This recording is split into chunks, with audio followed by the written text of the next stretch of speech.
This happened to my dad when he was a little kid. I think it messed him up a bit emotionally, but he never admitted it. This story freaks me out just imagining it. So I'm pretty sure my dad was 10 years old and he was home alone for whatever reason. He was watching TV in the living room. It was the only TV in the house. And all of a sudden, the TV just shut off. So he got up and turned it back on. It was an old shitty TV, so it wasn't weird at all. When he got back on his couch, it happened again. He got up once again and turned the TV back on. And again it turned off. He repeated this process a couple more times before he started to look for the remote. While looking for the remote, he walked over to check behind one of the couches and saw a man hiding in the corner holding the TV remote. My dad described the man as having long, messy hair and a crazed look in his eyes. He gave my dad a smile, and my dad ran out the front door screaming like a little girl. He went to his neighbors who called the police. The man was still in the house when the police got there, so he was arrested.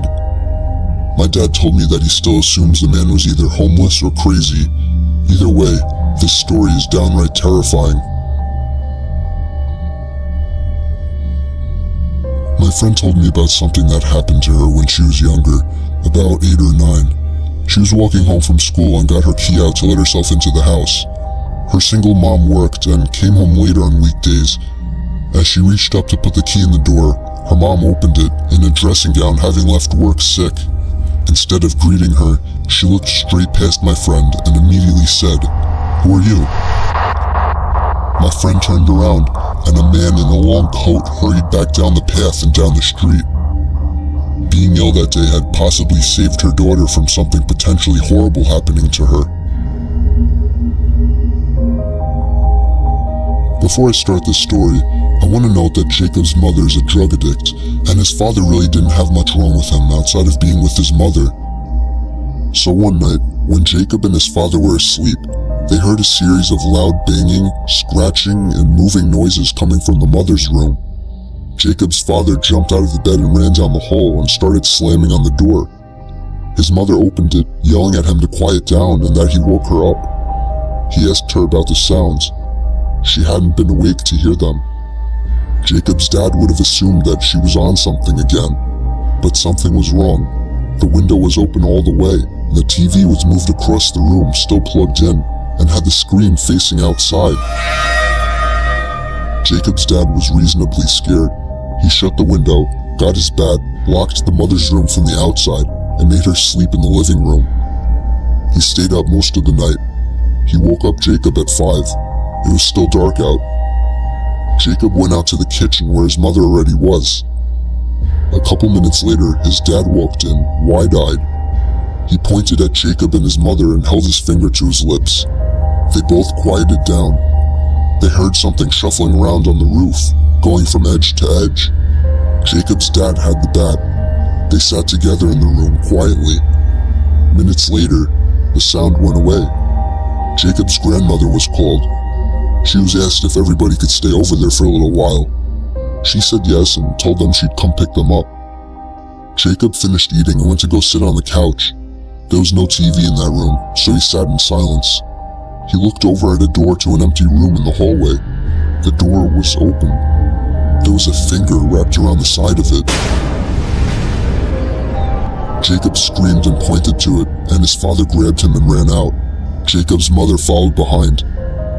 They went to a gas station and sat out front until they saw Jacob's grandmother's truck. Jacob described how unnatural the finger looked to me. He said it reminded him a little bit of a foam finger in length and width. It was wrapped clear around the door frame, the door itself being latched on the opposite side.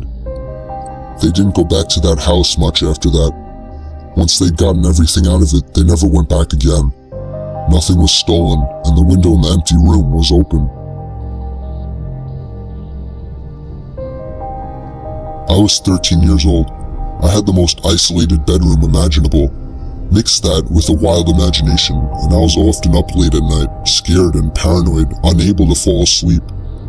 My bedroom was a separate floor of the house, on the opposite side of my parents' room. They had no way of hearing what was going on in my room. So it was a seemingly ordinary night, with a bit of rain, but not a storm. I woke up and looked at my clock and saw that it was 2 in the morning. I got an uncomfortable feeling right away, but I didn't know why. I then saw at the edge of my bed, there was a shadow of something roundish just over the head of the edge of my bed. My heart started racing until I realized it was just my hat. I sometimes hung my hat on one of the wooden poles at the edge of my bed, so I calmed myself down and fell back asleep. I woke up again around half an hour later and was again startled by the sight of the shadow at the end of my bed. But after my brain started to fully wake up, I remembered it was just my hat again. This process happened one more time that night, probably another half hour later, and once again, I was startled by the sight of the shadow. I was getting thirsty, so I reached my hand down to the side of my bed, looking for my water bottle, but I instead found something else. My hat.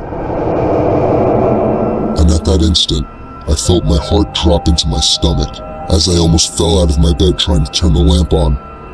The light revealed the face of a man, peering over the edge of my bed, staring right into my eyes. I let out the highest pitched scream a boy could possibly produce, and ran straight past the man and down the stairs of my room. I felt the man try to grab me, but I managed to open the door and run to my parents' room to get my dad. My dad got the baton from under his bed and raced to my room, but he was too late. When we got back to my room, the window was wide open. Apparently the man jumped out onto the patio roof outside my window. When I was a kid, I had a huge group of friends that all happened to be on my block. On the weekend nights, we would always play manhunt, aka hide and go seek for older people. It worked out great because since we were all neighbors, we used all the front and backyards and even the woods behind our houses. We had a rule though, that we couldn't go out more than a backyard's length into the woods. I always used the same hiding spot, and nobody ever found me. I always hid behind an old rusty barrel that was thrown into the woods years ago. So on this particular night, there were only 6 of us playing. My friends Joe and Raj were on my team. We quickly dispersed as we were the first to hide. I ran to my usual hiding spot, through my backyard into the woods behind the barrel. Usually I would see the flashlights of the other team shining through the backyards in the woods, but it was unusually quiet this time. And then, I finally heard footsteps nearby. I didn't see a flashlight, so I assumed it was one of my teammates. I whispered Joe and Raj's names, but then whoever it was started charging at me, full on sprinting. I immediately shot up and ran out of the woods to find a new hiding spot in my backyard, but nobody ever came out of the woods. I heard all my friends calling my name from out front, including Joe and Raj, so I assumed something was wrong and went up front. I saw Joe's parents talking with my parents, with all my friends surrounding. My parents seemed a bit relieved to see me, so I was naturally really confused. They told me that a police officer had just passed by and warned them about a serial rapist spotted in the area and that all the kids should stay indoors. I explained what happened to me in the woods, and my parents started freaking out, making 100% sure that I wasn't lying. They called the police. I really don't know if he was ever caught, but I really hope he was. I try not to think about what would have happened to me had whoever that was caught me. When I was maybe 12 or 13, me, my mom, my stepdad, and 2 dogs went to the beach for a weekend. We rented an apartment all the way at the back of the shore. The apartment had nothing surreal to it at first sight. We unpacked everything and went out for dinner straight afterwards. We came back and at the time it was maybe 9 p.m. We watched some TV for an hour or so. My mom, stepdad, and 2 dogs slept on a bed you could make from the couch. They gave me the bedroom with a king-sized bed. I went to bed and used my computer for a while to play some games that I had pre-installed since I knew that there would be no internet connection there. I stayed up playing games pretty late at night. I decided it was time to get some shut-eye and go to sleep. Maybe after 5 minutes of laying in my bed, complete silence filled the room. But then, all of a sudden, I hear this extremely loud sigh. I knew it wasn't my parents or the dogs considering the door to the living room was closed. I straight bolted from that room and went to sleep in the bedroom opposite of the master bedroom. My heart was pounding so fast because I was absolutely petrified. Needless to say, no sleep was had that night. I told my parents about it the next morning, and they told me it was probably just my imagination, but I was certain it was not.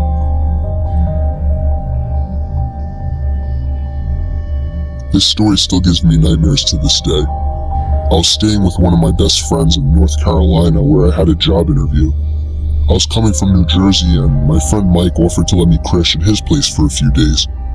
He didn't necessarily live too close to the company I was interviewing for, about 2 hours away, but I also just wanted to see one of my good friends again. So this happened after the second interview. I came back to Mike's place in a good mood as I had been offered the job on the spot. We celebrated in the yard that night with a few friends and a few beers, or a lot of beers. We stayed up late and basically got shit-faced. People were coming and going all night. That's the kind of person Mike is. He didn't really keep track of who entered and left his house. So at about 4 in the morning, after everyone had left, we called it a night. I struggled to make it up the stairs and to the bathroom. I drained the snake and soaked my face with hot water, and it was at that moment that I thought I could see something in the corner of my eye.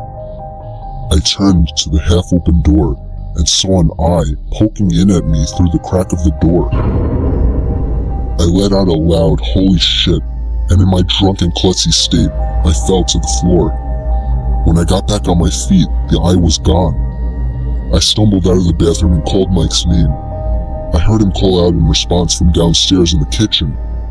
It couldn't have possibly been him. I didn't hear anyone go down the stairs, but I asked if he was up there anyway. Expectedly, he replied with a no. I can't remember fully, but I assume I just brushed it off under the assumption that I had too much to drink. I made it to the guest bedroom and basically fell onto the bed, barely managing to throw the covers over myself. You know when you're drunk you fall asleep easier. That's an understatement. I think I fell asleep seconds after falling onto that bed, only to wake up after an unknown duration of sleep. I immediately felt the unbearable headache coming on, and began to rub my head. It was probably a little before sunrise. The room was a bit chilly. My foot was sticking out of the covers, hanging over the edge of the bed. And then it happened. I felt something extremely cold grab onto my foot and start stroking it. I then heard a raspy voice whisper the words, "Can you help me?" I sat up and screamed at the top of my lungs before sprinting out of the bed and out of the room, meeting Mike at the top of the stairs. I called the police and they arrived shortly. The intruder was actually a woman in her late 40s who clearly suffered from some kind of addiction. She admitted to simply walking right into Mike's house and hiding in a closet. The eye I saw was hers, peeking at me while in the bathroom. I always make sure to cover my feet with my sheets now.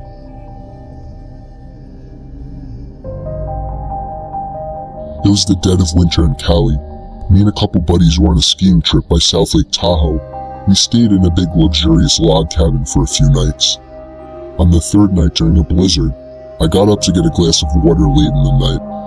As I crossed the cabin over to the kitchen, there was a frantic knock at the door. I was a bit spooked that somebody would be knocking this late. I thought maybe I should just ignore it and let them go away. But I realized they knew we were there, as my car was parked right outside. I also had the thought that maybe somebody was in trouble and needed to get out of the dangerous weather. I tiptoed over to the door and waited for another knock. It didn't take too long before the knocking came again, this time much louder and more frantic. "Who is it?" I asked. Nobody answered. I asked again louder, but there was still no answer. After I asked this, there was no more knocking. I grew curious and eventually opened the door a crack with the chain lock still on just in case. Nobody was outside. I undid the lock and opened the door completely. There were footprints in the snow leading away from the cabin. For whatever stupid reason, maybe I felt some kind of guilt and worry for a person in need. I slipped on my boots and jacket and stepped out into the storm to follow the footsteps before they were completely filled. The footsteps led me to the edge of the property before completely stopping. I shit you not, the footprints completely ended, not a sign of vehicle marks, a struggle, nothing. It was as if whoever made the tracks was standing still, right where I was. I felt disturbed and ran back into the cabin and slammed the door shut behind me, making sure to lock it. Before I could even gather my thoughts, the frantic knocking at the door resumed. My heart started pounding, and I started to scream for my friends. One by one, they all rushed down to see what was wrong. When we opened the door, there was nobody there. The footprints were already filled. I never could prove what happened to my friends. I don't blame them for not believing me. I almost don't believe myself, but I know it happened. I just can't even try to explain it. It still freaks me out to this day.